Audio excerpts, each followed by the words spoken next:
Forget gurus. Forget anyone claiming to be an online business expert without going through the challenges of entrepreneurship themselves. The Real Money, Real Business podcast is here to prove the best insights in online business comes from your fellow online business builders. We dig into stories of entrepreneurs selling their business on the Empire Flippers marketplace so that you can learn how they made their business profitable, how they overcame obstacles, and what lessons they learned in their online journey. If you want to take your business and your knowledge to the next level, you've come to the right podcast. Let's get started.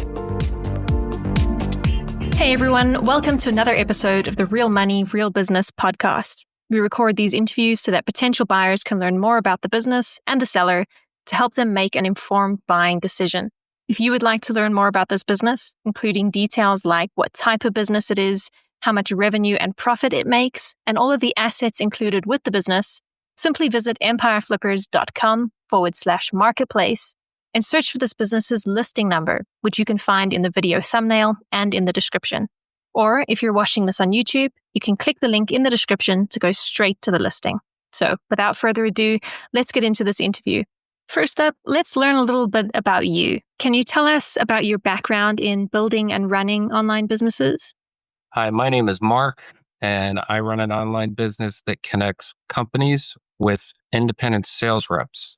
We work with companies from virtually every industry, and our primary markets that we cover are the United States and Canada.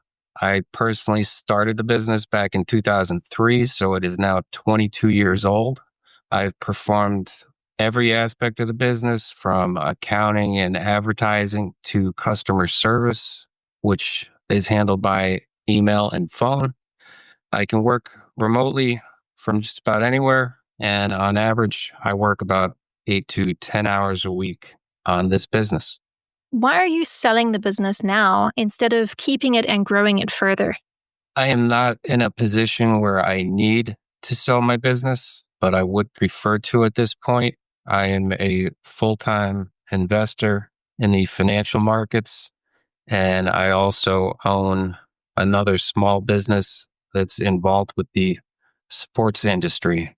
And I would like to scale back on some of my hours at this point in my life. Can you describe the amount and the type of work that you do on this business to maintain it? I work between 8 to 10 hours a week. Technically, my schedule is Monday through Friday. I normally check in between 3 and 4 o'clock in the afternoon. That is when I respond to emails and phone calls from potential customers. On Fridays, I do like to go through and review the new sales opportunities on the website. And about once per month, I'll review our advertising in Google Ads and Microsoft Ads just to make sure everything's running smoothly. So if you were to keep this business, what are some of the ways you would try to grow it? One way I believe the business could be grown significantly is by expanding to international markets, which I have never done. In my Google Ads and Microsoft Ads accounts, I have always limited the advertising to the United States and Canada. But over the last several years, we have had a steadily increasing number of companies registering our website from other countries like China, Japan, the UK, India, Australia, etc.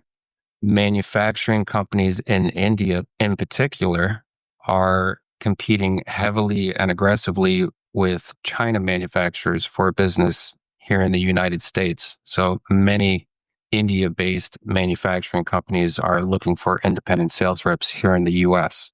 Right. And what would you say are the biggest risks with this business that buyers should be aware of? I've had the business for 22 years now, so I don't see any big or significant risks to the business. But one kind of unknown opportunity for growth might be advertising with AI, which isn't quite here yet, but it is coming up soon. So that is something that I would definitely look to experiment with and take advantage of. How much support are you willing to offer the buyer who acquires this business? I am happy to give whatever type of support would be needed, whether it's emails, phone calls, etc., to help someone take over the business and get started. I've run the business myself for 22 years. I started it. I've taken a lot of pride in it, and I would like to see someone take over and do well with it and hopefully take it to the next level. Are you open to negotiating something like an earn-out agreement? I'm happy to give as much support as I can to help someone take over the business and keep it moving forward. But I would prefer not to get involved in earn-out payment structure or seller financing, etc. Because like I mentioned earlier, I'm trying to scale back so that I can focus more of my time and energy on other projects that I'm involved in. Okay, final question. If you had to put yourself in the shoes of a buyer, why is your business a business worth buying? I think the biggest reason the business is worth buying is simply based on longevity and the track record that has shown. On Empire Flippers, it shows the business started in 2010. I actually started the business in 2003. However, 2010 is when I simply registered the business name. So it's actually been in business for 22 years. I know a lot of online businesses come and go in a matter of 1, 2, or 3 years. Some online businesses do fantastic 1 year and then crash the next. They get bought out and they're gone. But it's hard to beat a track record of 22 years. All right, everyone. Thanks for listening. To learn more and see if this business is still for sale, head over to empireflippers.com/marketplace and search for this business listing number, which you can find in the video thumbnail and description. Or if you're watching this on YouTube, click the link in the description to go straight to the listing. Once you've unlocked this listing, you'll find everything you need to know about this business. So, thanks for joining us. See you next time.